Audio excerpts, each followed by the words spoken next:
عظمت کا عالم یہ ہے، اس ظالم کو کیا پتا کہ مصطفیٰ کی نرمی کیسی ہے، مصطفیٰ کی شفقت کیسی ہے۔ کہنے کو تو ہزار باتیں کہی جا سکتی ہیں، مگر فقط ایک مثال دے کر آپ سے اجازت چاہوں گا۔ پہلی بات تو امت کی شفقت کے بارے میں نبی کریم صلی اللہ علیہ وسلم نے فرمایا، من قضا لأحد من امتی حاجتا یرید ان یسرہ بہا فقد سرنی ومن سرنی فقد سر اللہ ومن سر اللہ فادخلہ الجنہ۔ کہا کہ جس نے میری کسی امتی کی حاجت کو پورا کیا فقط یہ سوچ کر کہ وہ خوش ہو جائے، تو کہا کہ جس نے کسی کی خوش ہونے کا خیال کر کے کسی کے کام کو کیا، کسی کے دکھ درد میں شریک ہوا، فقط یہ سوچ کر، کوئی لالچ نہیں، کوئی غرض نہیں، بعد کا بدلہ ذہن میں نہ ہو، فقط یہ ہو کہ اس کا دل خوش ہو جائے۔ مصطفیٰ نے فرمایا فقد سرنی، اس نے اسے خوش نہیں کیا، اس نے مصطفیٰ کو خوش کیا۔ ومن سرنی فقد سر اللہ، اور کہا تم یہ نہ سمجھو کہ مصطفیٰ خوش ہو گئے تو کیا ہو گیا، میں خوش ہو گیا تو کیا ہو گیا۔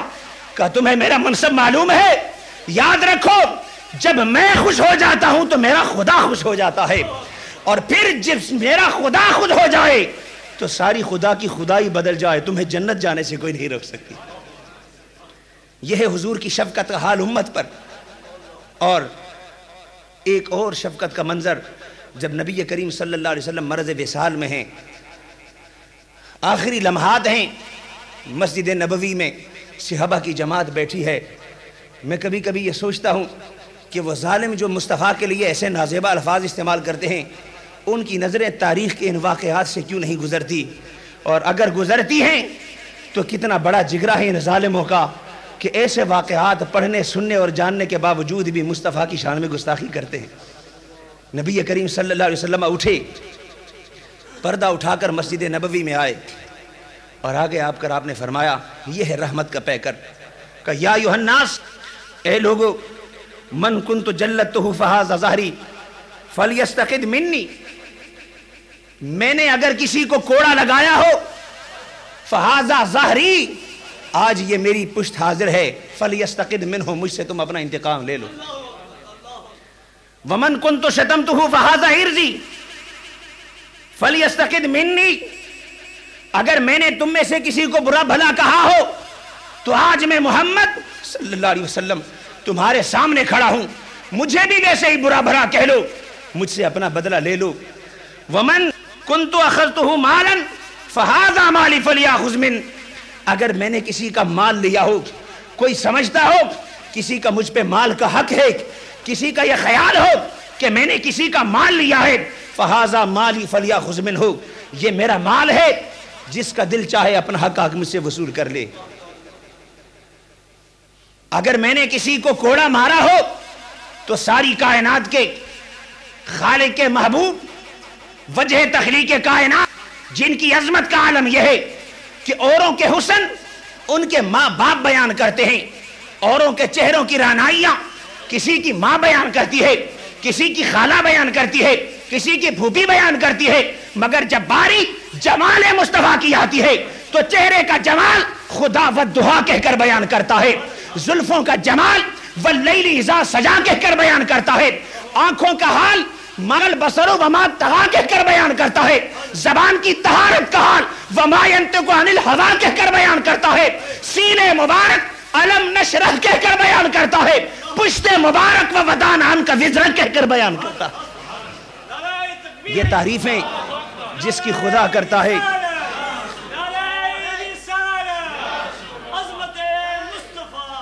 کہ یہ میری پشت ہے، لے لو، مجھے کوڑے مار لو، آپ اپنا بدلہ لے لو، یہ میرا مال ہے، آج مجھ سے اپنا بدلہ لے لو، اور یہ میں ہوں تمہارے سامنے، اگر تم سمجھتے ہو میں نے کسی کی شان میں گستاخی کی، آج تم میرے بارے میں کہہ دو۔ اور یہ ساری باتیں کرنے کے بعد پھر آپ نے جب سارے خاموش دیکھے، کسی کو اٹھنے کی جرت نہ ہوئی، کوئی اٹھتا بھی کیسے، وہ انسانوں چرندوں پرندوں کو بہلانے والے، راتوں میں امت کے لیے رونے والے، کسی پر کیا کوڑے برسائے ہوں گے۔ جب سارے خاموش رہے، مصطفیٰ نے پھر آخری بات کہی، کہا کہ وَلَا يَخْشَى الشَّحْنَاءَ فَهِيَ لَيْسَتْ مِنْ شَانِي، کہ تم لوگ اگر اس لیے خاموش ہو کہ کسی کے اٹھنے سے میں ناراض ہو جاؤں گا،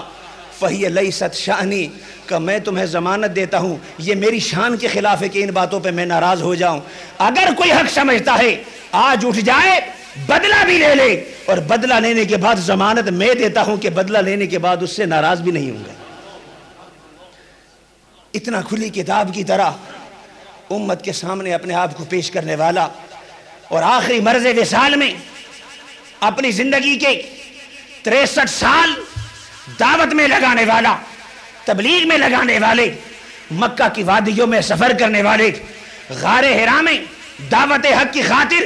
تنہائی کے لمحے بسر کرنے والے، شیب ابی طالب میں ساروں کے سوشل بائیکاٹ کا سامنا کرنے والے، مکہ کی تاریک رات میں ہجرت کرنے والے، احد کے میدان میں اپنا دندان مبارک شہید کرانے والے، طائف کی وادیوں میں دعوت حق کی خاطر اپنے سارے بدن کو لہو لہان کرانے والے محمد مصطفیٰ کا حال یہ ہے کہ 63 سال گزر گئے، کسی سے اجر کی بات نہیں کی، پھر بھی کہا کہ آخری لمحات ہیں، اگر اب بھی کسی کا مصطفیٰ پہ حق نکلتا ہے تو بڑھ کر لے لے، مصطفیٰ حق دے گا بھی اور ناراض بھی نہیں ہوگا۔ یہ شفقت مصطفیٰ کا حال ہے۔ مگر جب انسان کسی دین کے بارے میں، مذہب کے بارے میں، کسی ذات کے بارے میں اندھا ہو جائے، تعصب ہو جائے اور آنکھوں پر تعصب کی پٹی لگا لے، تو پھر شرم و حیا بھی چلی جاتی ہے، غیرت بھی چلی جاتی ہے، کسی کا پاس و لحاظ بھی چلا جاتا ہے۔ وہ لمحہ ایک لمحے کو نہیں شرماتا اور یہ نہیں سوچتا کہ میں اس نبی کے بارے میں بات کیسے کروں جس کا حال میرے اپنے عیسائی بھائی نے لکھا، ایک عیسائی رائٹر نے لکھا، دی 100 لکھے اور پھر 100 شخصیات کا انتخاب کیا، حضرت آدم سے لے کر آج تک آنے والی 100 شخصیتوں کو دیکھا،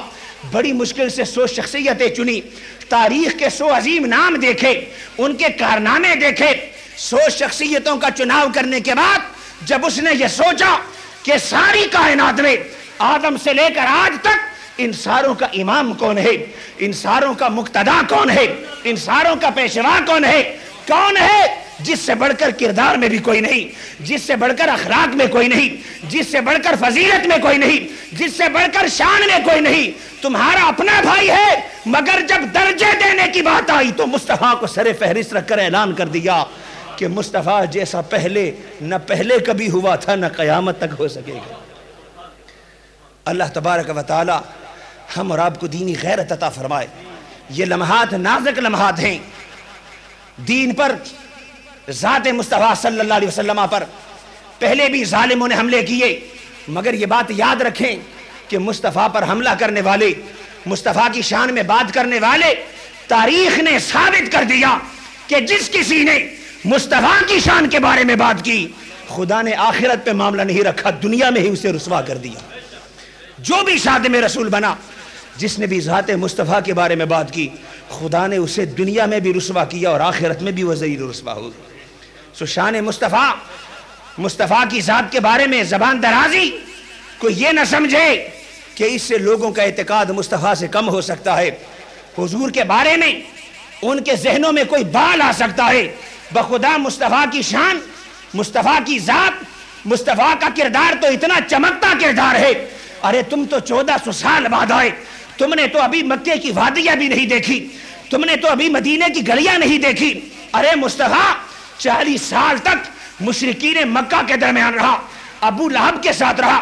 ابو جہل کے ساتھ رہا، ام جمیل کے ساتھ رہا، عتبہ شیبہ کے ساتھ رہا۔ 40 سال بعد جب توحید کا علم بلند کیا، ساروں نے دلیل طلب کی، مصطفیٰ نے بطور دلیل کوئی چشمہ نہیں جاری کیا، عصا کو اژدہا بن کے نہیں دکھایا، کسی مردے کو زندہ نہیں کیا، کہا دلیل چاہتے ہو، دلیل مصطفیٰ کی 40 سال کی پاکیزہ زندگی ہے۔ میری حیات کو دیکھو، میری زندگی کو دیکھو، 40 سال میں کوئی میری زندگی میں تمہیں بال برابر بھی داغ نظر آیا؟ نہیں آیا۔ کہا جس نے 40 سال تمہارے ساتھ معاملات کرتے ہوئے کبھی اپنے دامن پہ داغ نہیں لگایا، جب وہ خدا کی بات کرے گا تو داغ کیسے آنے دے گا؟ وہ پاکیزہ زندگی حضور کی تو نبوت کی دلیل ہے، وہ پاکیزہ زندگی دعوی توحید کی دلیل ہے۔ جب تک زمانے میں دعوی توحید کا چرچا ہوتا رہے گا، بطور دلیل پاکیزگی یہ کردار مصطفیٰ کا بھی اعلان ہوتا رہے گا، نہ دعوی توحید کبھی غلط ہو سکا، نہ ذات مصطفیٰ اور کردار مصطفیٰ پہ داغ لگ سکا، مگر یہ بات اٹل ہے کہ جس نے ایسی جرت کی، خدا اوروں کی سزا تو اور جرموں کی سزا تو آخرت میں دیتا ہے، مگر یہ جرم و جرم ہے کہ جس کسی نے کیا دنیا میں بھی ذلیل ہو کر مرتا ہے اور آخرت میں بھی خدا کے عذاب کا مستحق ہوگا۔ مگر ہم امت مسلمہ کے افراد کو بیدار ہونا چاہیے۔ لوگوں کو جرت ہو رہی ہے ٹیلی ویژن پر مصطفیٰ کے بارے میں کہنے کی، لوگوں کو جرت ہو رہی ہے برملا اسلام جیسے آفاقی دین کے بارے میں بات کرنے کی۔ یہ سب ہمارے اور آپ کے کردار کی کمزوریاں ہیں، ہمارے اور آپ کے علم کی کمزوری ہے۔ ہم نے خود سیرت مصطفیٰ کو نہیں سمجھا تو کسی سے سیرت مصطفیٰ پہ بات کیا کریں گے؟ ہم نے خود اسلام کو نہیں سمجھا، کسی کے اسلام کے بارے میں چیلنج کو کیا قبول کریں گے؟ ہمارے پاس ہر شے کا وقت ہے، اور بلکہ میں تو افسوس کے ساتھ کہتا ہوں، بزرگ تو جو تھے آئے تھے اپنے کام کاج میں لگ گئے، مگر آج کا نوجوان، اس سوسائٹی کا یوتھ، اس کے پاس ویڈیو کے لیے وقت ہے، گیمز کے لیے وقت ہے، انٹرنیٹ میں جہان بھر کی چیٹنگ کے لیے وقت ہے، لیکن اگر اس کے پاس وقت نہیں ہے تو اسلام کو سمجھنے کا وقت نہیں ہے۔ یہ ہماری بدنصیبی ہے کہ ہمیں دنیا کے ہر شے کی خبر ہے، ہر ماڈرن ایشو کی خبر ہے، لیکن اگر ہم بے خبر ہیں تو اسلام کے بارے میں بے خبر ہیں۔ ہمیں مصطفیٰ کی سیرت نہیں پتا، ہمیں بہت سارے ایسے ہیں کہ کل نبی کریم صلی اللہ علیہ وسلم کی عمر مبارک کی خبر نہیں، کتنی لائف کا حصہ مکن زندگی کہلاتا ہے ہمیں اس کی خبر نہیں، کتنا حصہ مدینہ کی زندگی میں گزارا اس کی خبر نہیں، بیٹل آف بدر کیا تھا ہمیں کوئی پس منظر معلوم نہیں، احد کا معرکہ کہاں ہوا تھا ہمیں کوئی خبر نہیں ہے۔ قرآن جو الہامی کتاب ہے، جو اتنی سچی کتاب ہے کہ 1400 سال گزر گئے، 1400 سال گزر گئے، قرآن نے کہا تھا فَأْتُوا بِسُورَةٍ مِّن مِّثْلِهِ، اے عرب کی سرزمین پر رہنے والوں، مشرق و مغرب میں رہنے والوں، اسلام کے بارے میں شکوک و شبہات کا اظہار کرنے والوں، یہ قرآن خدا کی کتاب ہے اور تمہیں چیلنج کرتی ہے فرام ایسٹ ٹو ویسٹ اور ساؤتھ ٹو نارتھ، ساری کائنات کے بندوں جمع ہو جاؤ، مل کر ایک قرآن کی صورت بنا کر دکھا دو، ہم تمہیں مان لیں گے۔ مگر آج تک قرآن کی صورت کا جواب نہ بن سکا۔ اتنی پاکیزہ کتاب ہے، اتنی آفاقی کتاب ہے، مگر ہماری بدنصیبی یہ ہے کہ ہمیں شیکسپیئر کا تو پتا ہے، ہمیں اس کے ڈراموں کا تو پتا ہے، ہمیں ہزاروں چیزوں کا پتا ہے، لیکن ہمیں مکمل قرآن کی صورتوں کا بھی پتا نہیں کہ کتنی ہیں۔ قرآن کی 10 آیتوں کا ترجمہ نہیں معلوم۔ یہ نوجوان اگر یہ بیدار نہ ہوگی تو کون بیدار ہوگا؟ اگر آپ بیدار ہو گئے اور آپ نے اسلام کو اسٹڈی کرنا شروع کیا، قرآن کو پڑھنا شروع کیا، لائف آف دا پروفٹ محمد صلی اللہ علیہ وسلم کی اسٹڈی شروع کی، تو یقین جانیں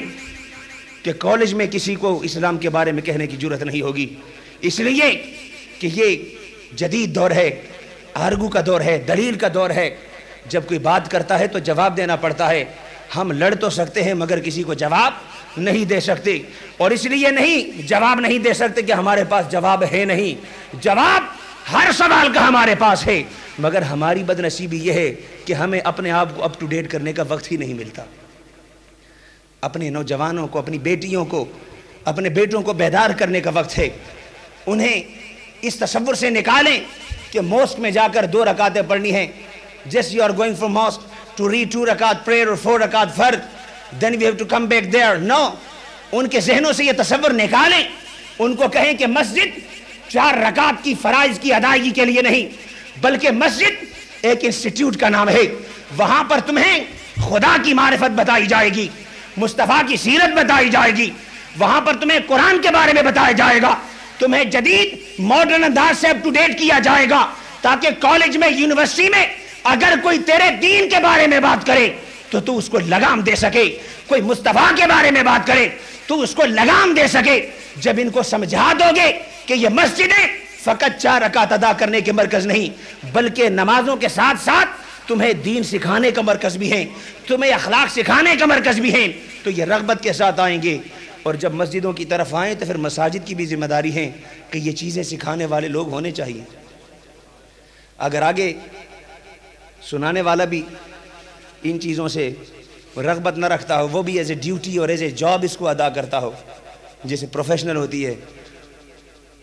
مجھے کسی بندے نے کہا مسجد گیا تھا، نماز لیٹ ہو گئی، 5 منٹ کے بعد میں سنتے پڑھنے لگا تو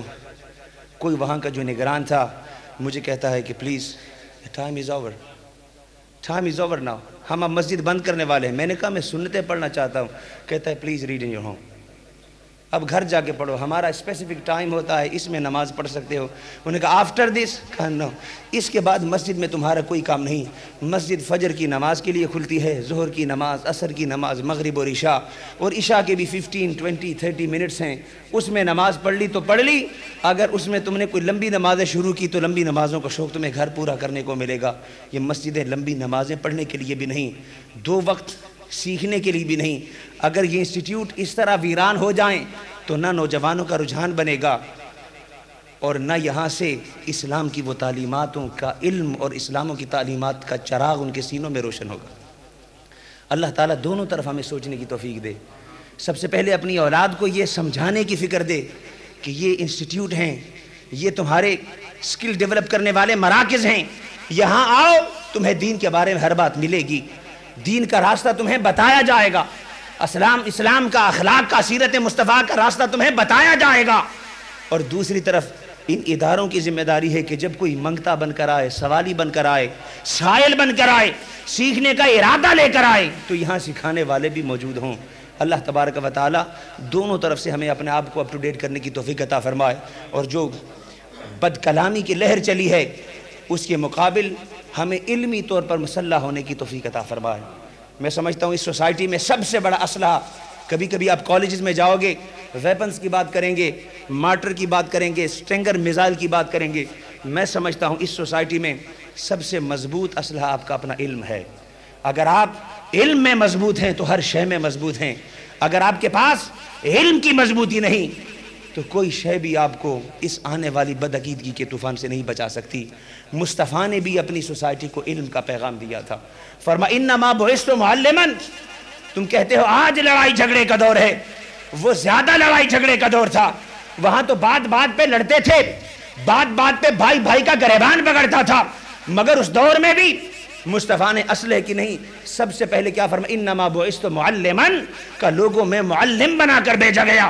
میں تمہارا ٹیچر بنا کر بھیجا گیا، میں تمہیں سکھانے والا بنا کر بھیجا گیا۔ اور جب خدا سے مانگنے کی بات آئی، ہر ایک اپنی پسند کی چیز مانگتا ہے، مصطفیٰ نے بطور دعا کہا رب زدنی علما،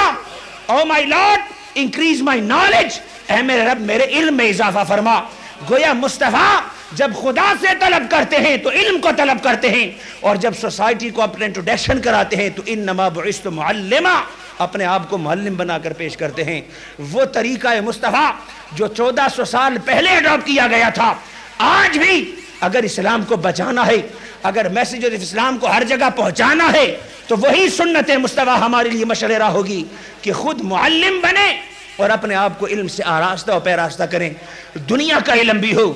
دین کا علم بھی ہو، سیکولر نالج بھی ہو، ریلیجیس نالج بھی ہو، اور جب یہ سارے نالج آپ کے پاس آ جائیں گے تو آپ ناقابل تسخیر ہو جائیں گے، دنیا میں بھی آپ کی عزت ہوگی، آخرت میں بھی آپ کی عزت ہوگی۔ انہی معروضات پر میں آپ سے گزارش چاہوں گا۔ میں نے اس لیے کہا کہ آج کافی یوتھ بیٹھی ہے، نوجوان بیٹھے ہیں، آپ تمام احباب اپنے گھروں سے لے کر آئے ہیں، کوشش کریں کہ جو سچڈے کی محفل ہوتی ہے اس میں ان کو لے کر آیا کریں، روحانی ذوق کی طرف لائیں۔ اس کے علاوہ یہاں پر ڈیفرنٹ کلاسز ہوتی ہیں، اسلامک اسٹڈیز کی، عربک لینگویج کی، اپ ٹو ڈیٹ نالج کی، اپنے طور پر کوشش کی جاتی ہے۔